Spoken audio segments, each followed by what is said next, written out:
राम राम जी। मुझे आप लोगों से बहुत ज़रूरी बात करनी है क्योंकि मैं 2 दिन से बहुत ज़्यादा परेशान हूँ क्योंकि कंटिन्यू मेरे पास डीएम आ रहे हैं कि ये जो लखनऊ वाला इंसिडेंट हुआ इसमें मैंने कुछ बोला क्यों नहीं, एक्शन क्यों नहीं लिया, थप्पड़ क्यों नहीं मारा। और कुछ लोग मुझे ही गलत समझ रहे हैं, कुछ मीम्स पे लिख रहे हैं कि ये तो हंस रही थी, मज़े ले रही थी। कि पब्लिक में कोई मुझे ऐसे टच करके जाएगा उसमें मुझे खुशी होगी, मुझे मज़े आएंगे।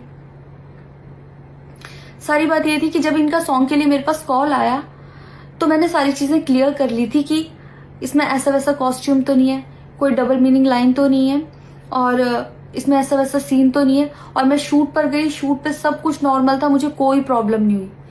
जब इन्होंने मुझे लखनऊ के इवेंट के लिए बोला तो मैंने हाँ बोल दिया क्योंकि मुझे शूट पर भी कोई प्रॉब्लम नहीं हुई थी। और जब मैं लखनऊ में गई, मैं स्टेज पर थी, मैं पब्लिक से बात कर रही थी, पवन सिंह जी ने मुझे बोला कि इधर कुछ लगा हुआ है।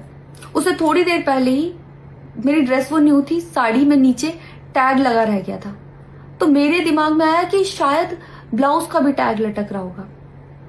मैं हंसकर उस चीज को दबा रही थी कि अगर मेरा टैग लगा भी है तो वो चीज जिस टाइम मैं पब्लिक से माइक में बात कर रही हूँ उस टाइम ना बोल के साइड में भी बोली जा सकती है, इसलिए मैं उस चीज को उस टाइम पे दबा रही थी। मैंने हंस के टाला, अवॉइड किया और फिर दोबारा बात करने लगी। वो बोले नहीं कुछ लगा है, नहीं कुछ लगा है। तो मैंने कहा नहीं लगा, वो बोले लगा हुआ है। तो मुझे लगा कि शायद ये तो मेरे को लग रहा था कि कुछ लगा है इसलिए ये बोल रहे हैं। और पर फिर भी मैंने हंस के वहां पे टाला, पब्लिक से अपनी बात कंप्लीट की। कंप्लीट करने के बाद जब मैं अपने टीम मेंबर से मैंने पूछा साइड में जाके कि कुछ लगा है, क्या लगा है, उन्होंने बोला कुछ भी नहीं लगा था।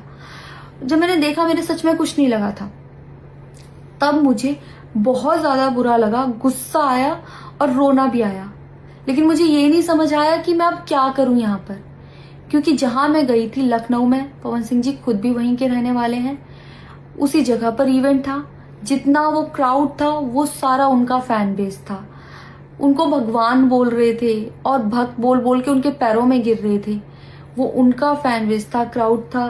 तो मुझे समझ नहीं आया कि मैं क्या करूं। अगर मैं कुछ भी बोलती तो क्या वो लोग मुझे सपोर्ट करते। मेरे साथ कुल 3-4 बंदे यहाँ से गए थे, तो वहां जितना क्राउड था क्या वो लोग मेरा साथ देता। मैंने सोचा मैं बैक स्टेज जाके बात करूंगी। इतनी देर में थोड़ी देर